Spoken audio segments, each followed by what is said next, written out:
Hello. Well, I'm ready to get started in this next lesson on defending the Christian worldview against all others through the method known as presuppositional apologetics. Now, if this is the first lesson that you've watched, this is actually a series of lessons, and for you to get the full benefit, it would be helpful to go back to the first and listen all the way through.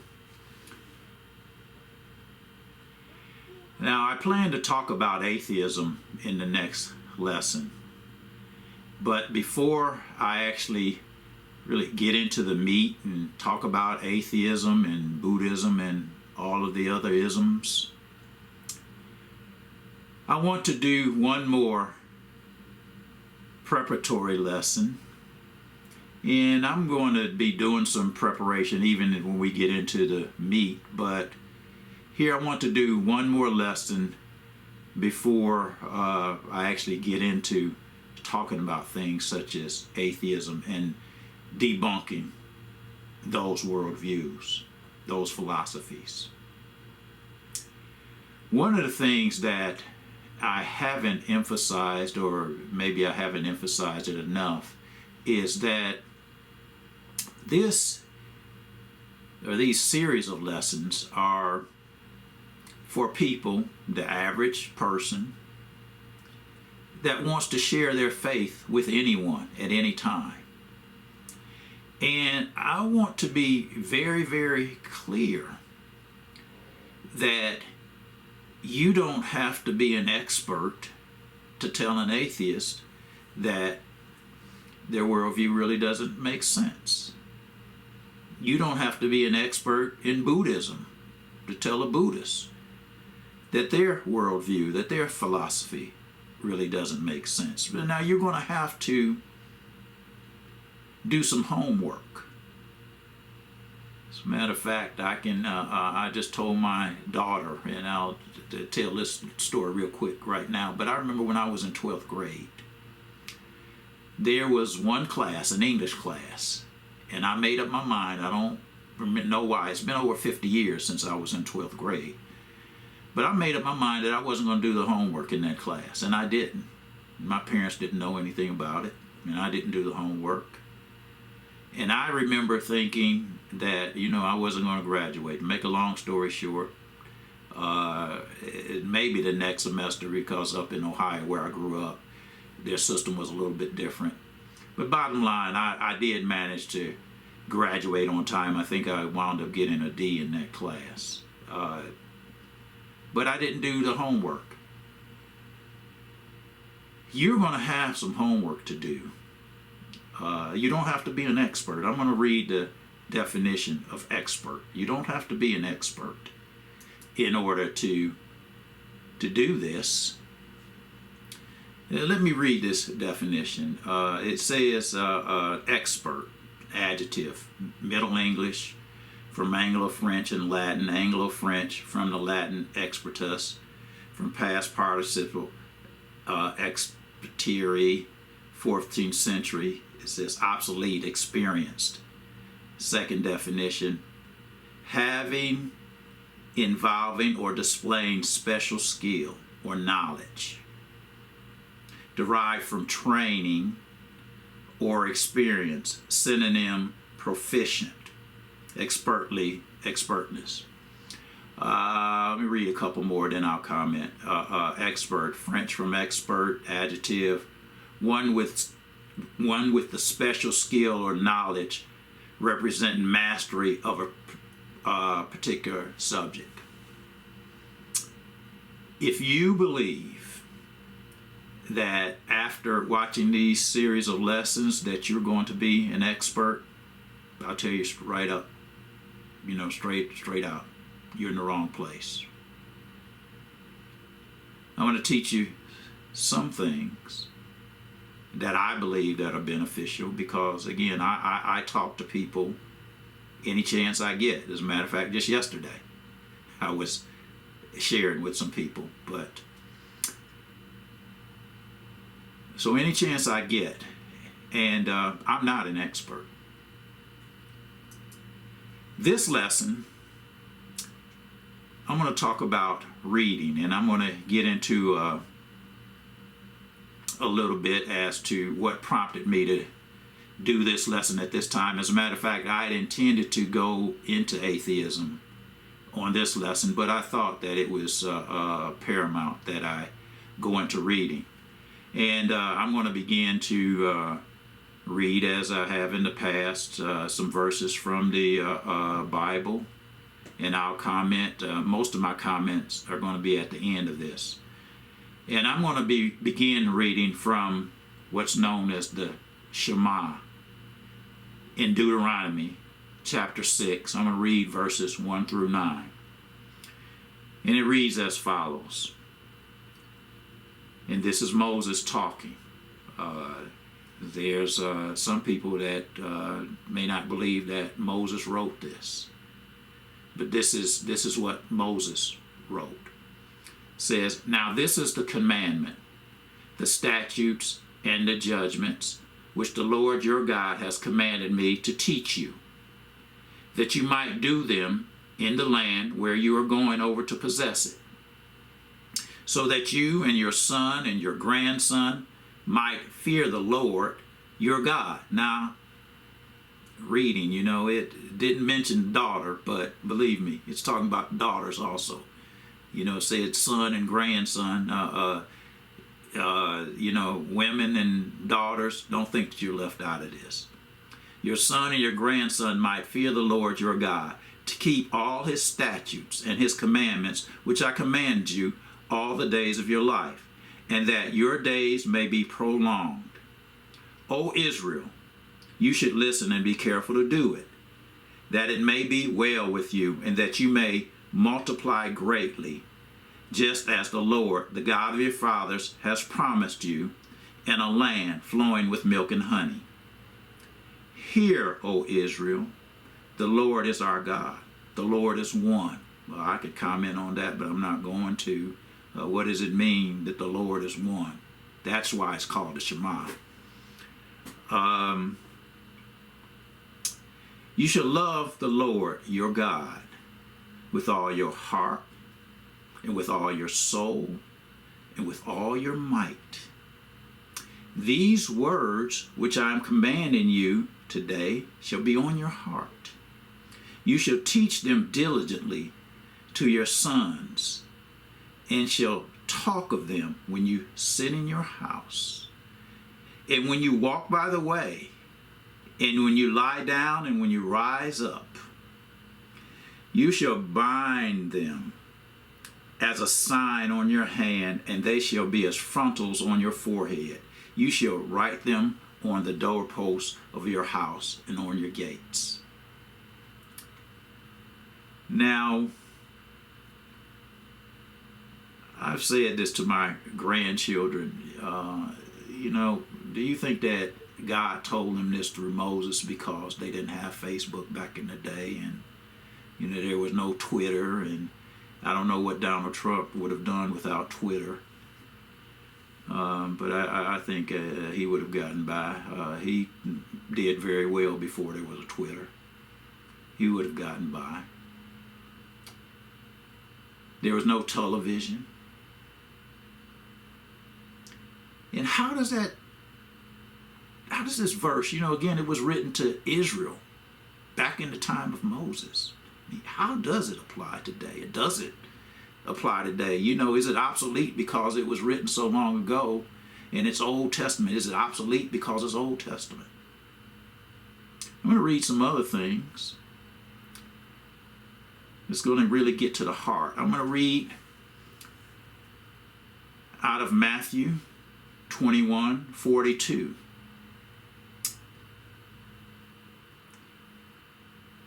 It reads, and to put this, I'm just going to read the one verse, but this has to do with the parable of the landowner. You'll get some similar or things in Mark 12 also. But in Matthew 21:42 it reads, Jesus said to them, "Did you never read in the scriptures the stone which the builders rejected?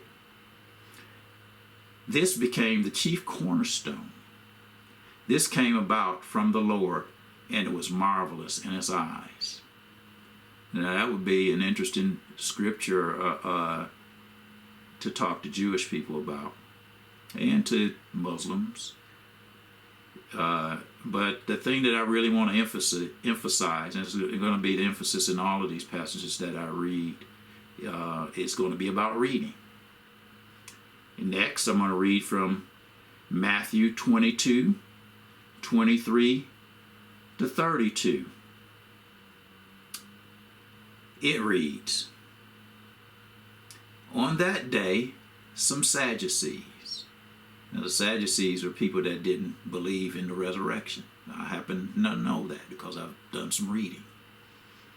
"Who say there is no resurrection." Well, it just says it right here in the passage also.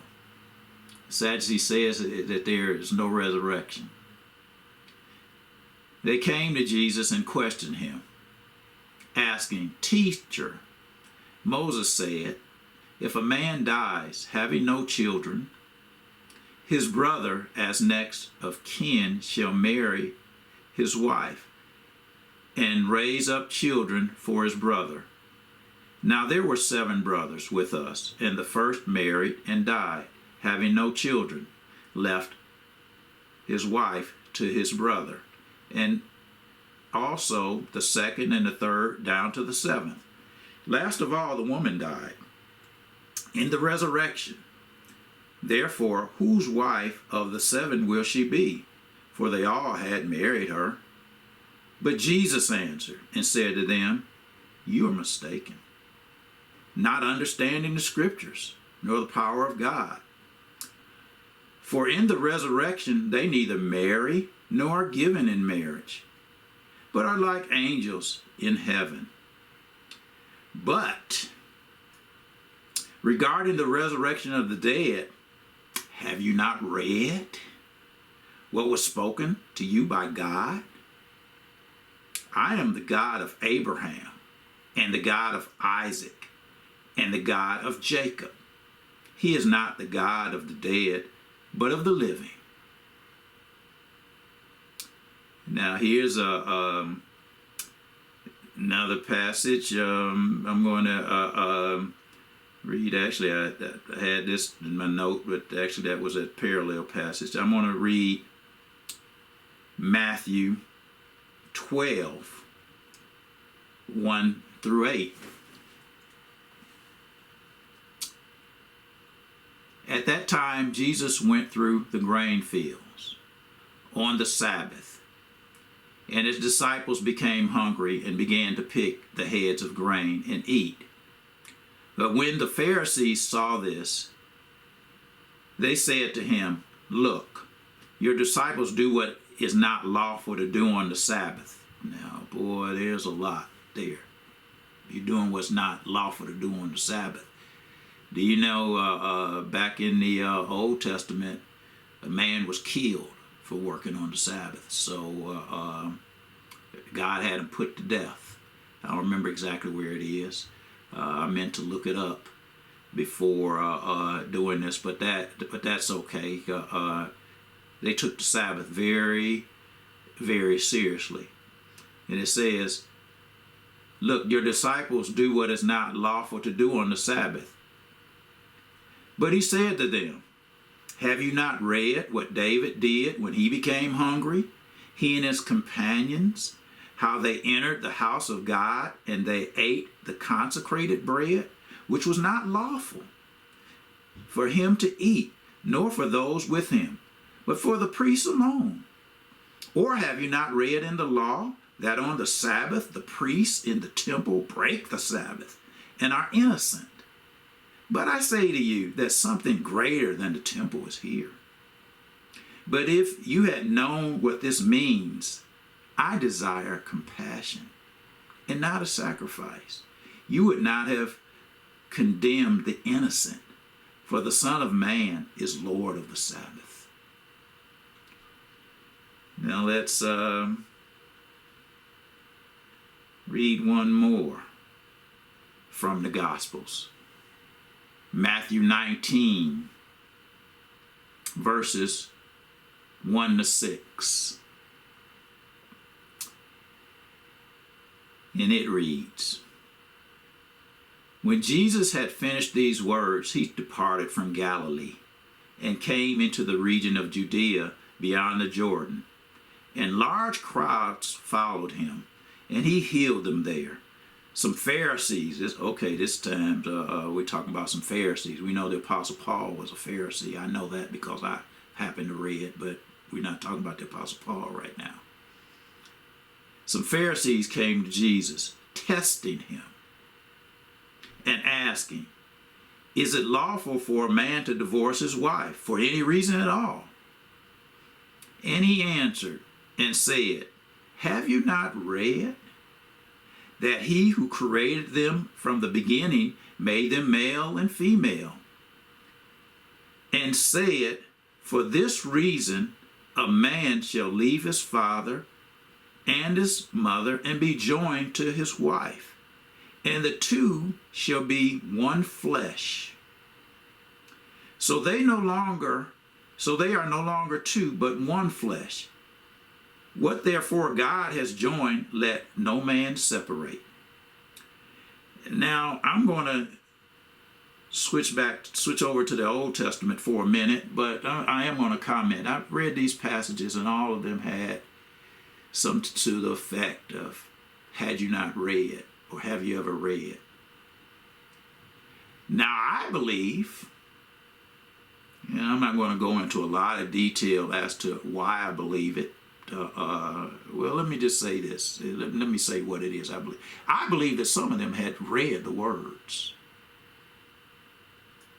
but I really don't believe that they had a real good understanding of the words.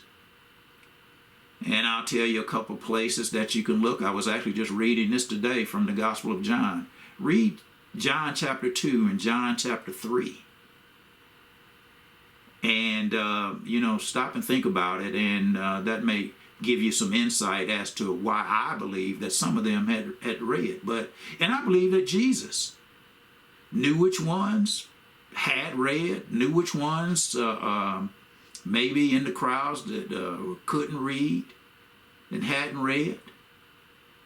But Jesus kept asking, have you ever read? Or had you not read?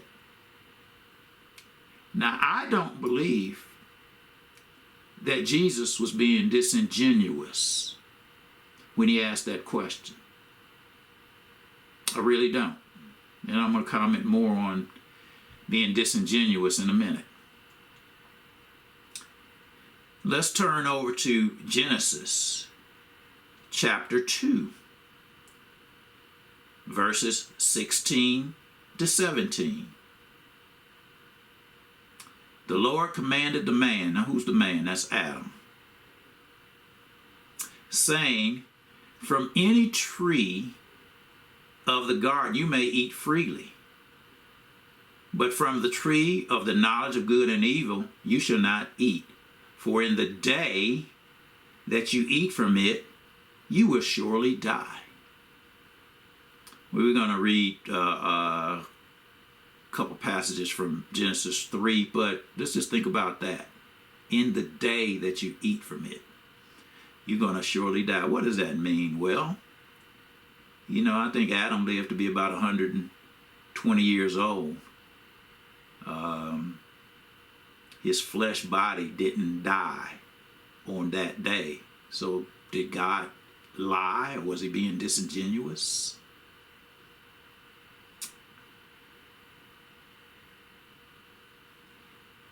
Genesis chapter 3, verse 9. Then the Lord called to the man and said to him, Where are you?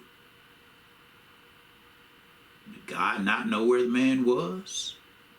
That's verse 9. Let's skip to verse 11. Genesis chapter 3, verse 11.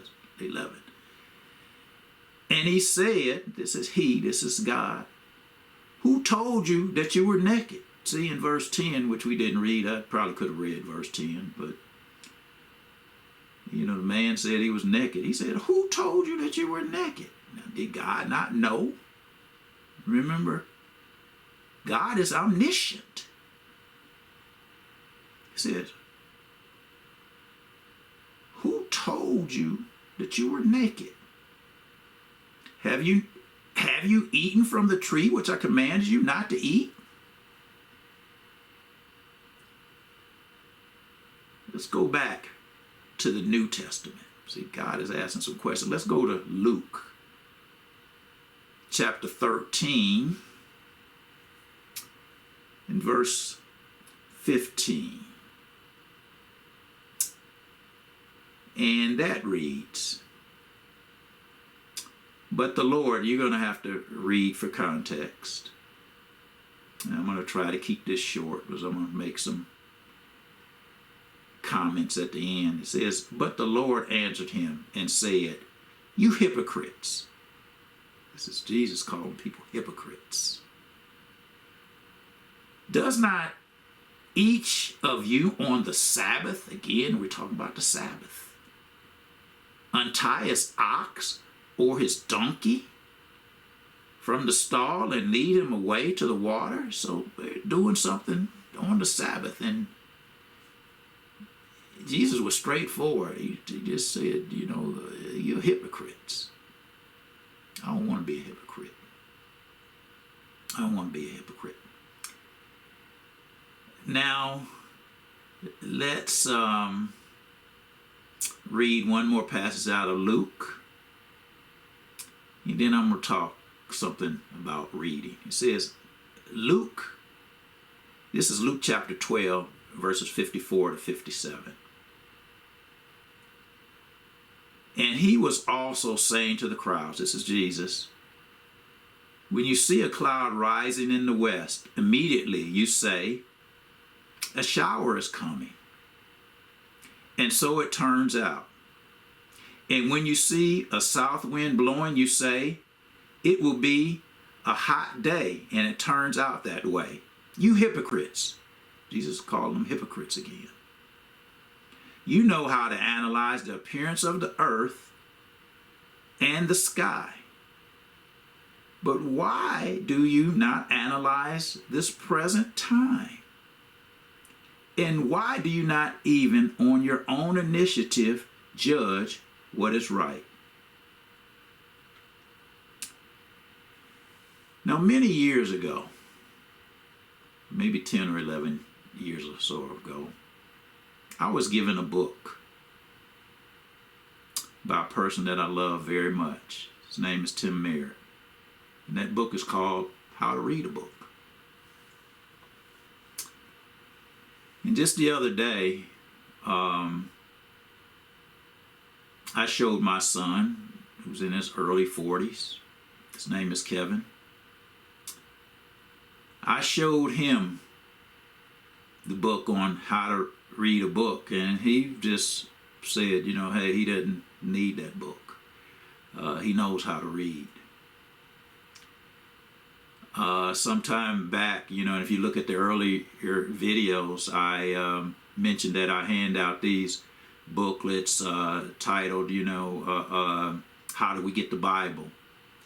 And is the Bible the Word of God? I never will forget that Kevin and I were having a conversation once, and we were talking about all of the books that are in the Bible, and it talks about that a little bit in that booklet that I hand out. And we were in a discussion, and Kevin asked me a question concerning the books that belong or doesn't belong in the Bible. And I remember asking him, I said, do you want the long answer or the short answer? And he says he wants the short answer. And you know, most people want the short answer. Now, one of the things in terms of my presuppositions, I'm definitely going to assume that I'm talking to people that are willing to do their homework, and that they're going to go beyond just a short answer. But again, you don't have to be an expert. I showed my wife, whose name is Erdine, the book, How to Read a Book. Now, My recollection is that I gave Erdine a copy of this book. She said that I didn't, and I'll take her at her word. Although, in terms of knowledge, this word epistemology, one of the areas that you get into is how do you know that memory is reliable? Talking about things in memory. But Erdine basically said that she wouldn't have accepted the book also. She teaches children how to read. My daughter Keisha, she's a little bit older than Kevin, so she's in her 40s. She reminded me that I had given her a copy of the book. And I intended for her, and still do intend for her, to go over that with my grandchildren. My 14-year-old grandson, whose name is Eleazar, as I was showing him the book and asking him a couple questions, he says, you need to read the book to learn how to deconstruct a book. I thought that was a good answer. You remember, he's 14 years old. My granddaughter, Manaya, she's 17 now. And I remember when I first got this book, she was around 6 or 7. And they called me Dad. And I never will forget. I think we were in the car driving, and I was talking to her or whatever. And Manaya said to me, she said, Dad, how do you read a book on how to read a book? And remember, she was 6 or 7 years old. And she says, well, if you're reading the book, you must know. I mean, she didn't say these words, but I can infer from her question. She's saying, you're reading a book. So why do you need a book on how to read a book? And that's kind of what Kevin and Erdine was saying too. Well, I was asked, I don't know, 2 or 3 weeks ago, maybe a little bit longer ago, had I read the book? Because it was given to me a long time ago, as I said. And I said, no, I hadn't. Well, I don't think that really liked that answer. This book goes into various levels of reading. Level 1 is reading at the elementary level. Now, for the last couple of weeks, I've been working with my 6-year-old granddaughter, Maranatha, now, and we've been working on reading and writing and reading the Bible stories. And she really, really doesn't want to read. So I have to make her sit down and read. And she's reading at what we'll say is just level 1, the elementary reading level. She can read some words. As a matter of fact, today we were having fun. There was this word, supercalifragilisticexpialidocious, and we were singing and just rocking supercalifragilisticexpialidocious. And we went through it, and I'm trying to entertain her as I teach her to read. Well, I'm assuming that the primary goal of the people that are watching these videos is not entertainment. I mean, I'll be honest with you. I'm not good at entertaining. I had to work hard with my granddaughter to come up with things to try to make her laugh, to keep her entertained, to get her to want to read these books, and she's been saying, she comes up and walks very slowly. Well, let's do the writing before the reading.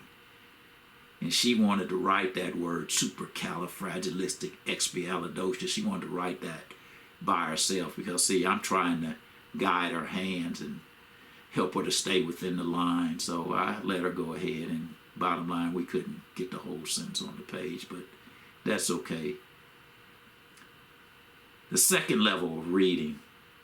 And this book is by Mortimer Adler and Charles Van Doren, I believe. I'll put it up, and you can see the authors. Second level is inspectional reading. He talks about timed reading, reading how much you can over a certain period of time and skimming. That's the second level, but it's inspectional. He calls it that, and I have to go back and do some more. And then he talks about the third level of reading, which is analytical reading, a very thorough reading. And then when we get into the fourth level of reading, and see, even with all of these levels, and I've had this book for a long time, I had to go back and remind myself, because I'm in the process now of listening to this book on audiobook, and that's a long story. But I had forgotten that he even talked about reading at these various levels. So I would have said, and I did answer, I hadn't read the book. Level 4, I definitely forgotten about level 4. Reading at syntopical reading. That's reading several books on a topic. Now, I have acknowledged, because it is, I guess, upset some people or whatever. Because I think in one of these videos and some of them, I've said that I can't read. I've said that I can't read, and I said, okay, it said that I'm miscommunicating. Well, one of the things that I definitely want to do in this series, it's a long story as to even how I came to do this series, but one of the things that I definitely want to do is communicate well. But I also don't want to be a hypocrite. I also don't want to lie about my ability. I can remember with my children when they were younger, I can remember telling them, if you were in a class of 10 people and everybody in the class got an A, but you got the lowest A. You got an A, but everybody got an A higher than yours. I would ask them, would you be happy? Would you be satisfied? And then I would flip it. And I would say to them, if you're in a class, 10 people, and everybody got an F, but you got the highest F, would you be satisfied? See, my message to my children then, and my wife, she really didn't like it, but my message to them was, do your best. You have kids that maybe they don't get a good grade, and the parents are upset. You could have done better. But the parent doesn't really look and say, well, how can I help this child do better? How can I help them? Well, one of the things I've learned, and I believe this strongly, that every individual knows deep down within whether they're doing their best. Like in that English course back in 12th grade, I knew that I didn't do the homework. My parents didn't know it. But I knew it.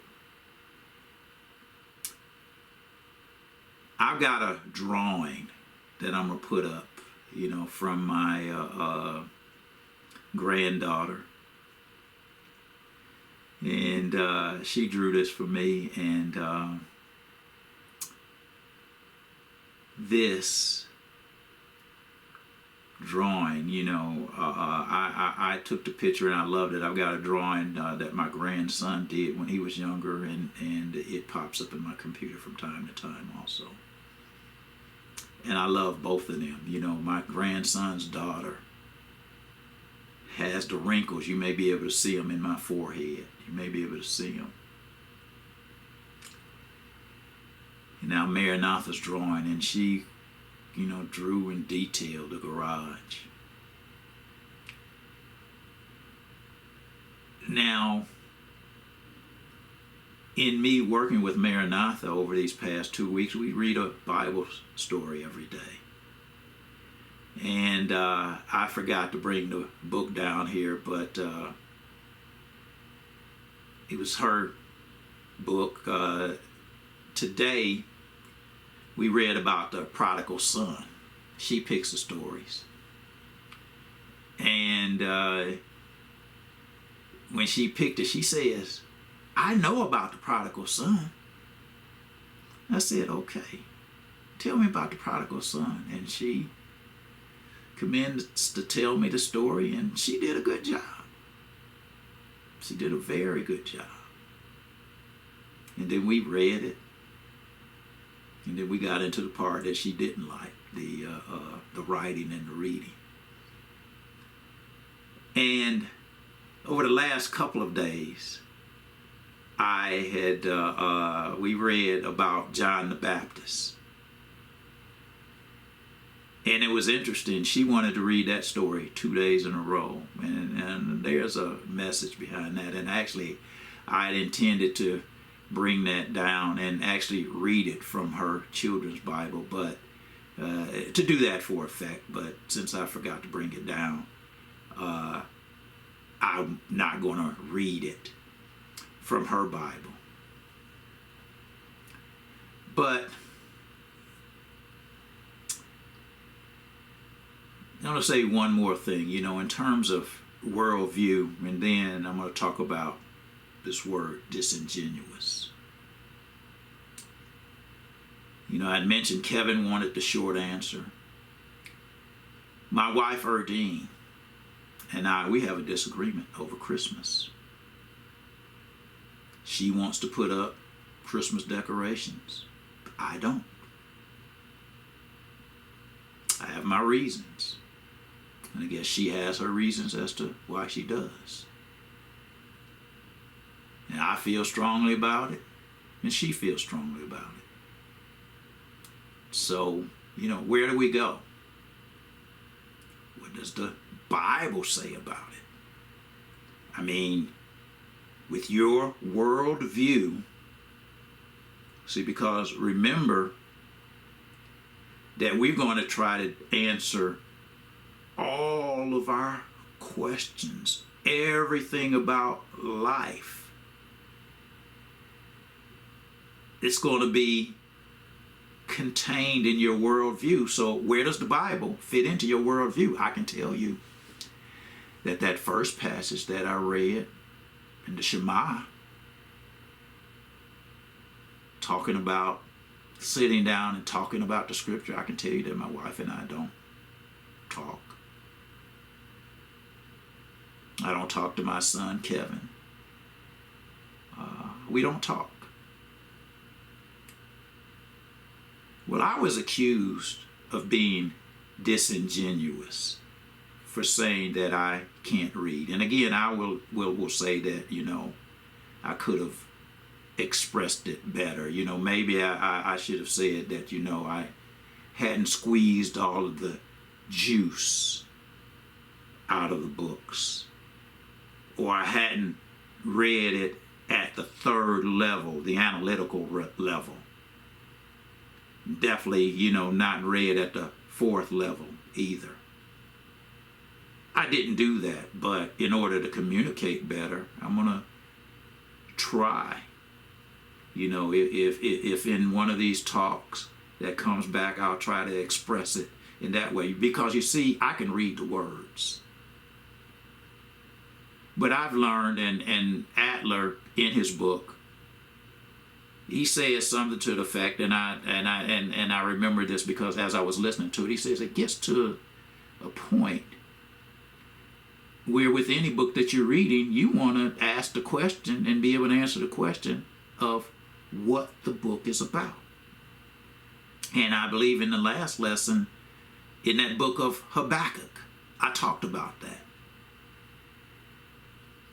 Being able to say what the book is about. See, from my worldview, if I've just read the words, but if I can't come back without notes, and see, I'm using notes in this video, every one of those verses in the New Testament where Jesus said, have you not read? I had to use my Logos software to find those verses. I knew, that Jesus talked about that. But specifically where, I had to go back and look those things up. And I thank God for Logos.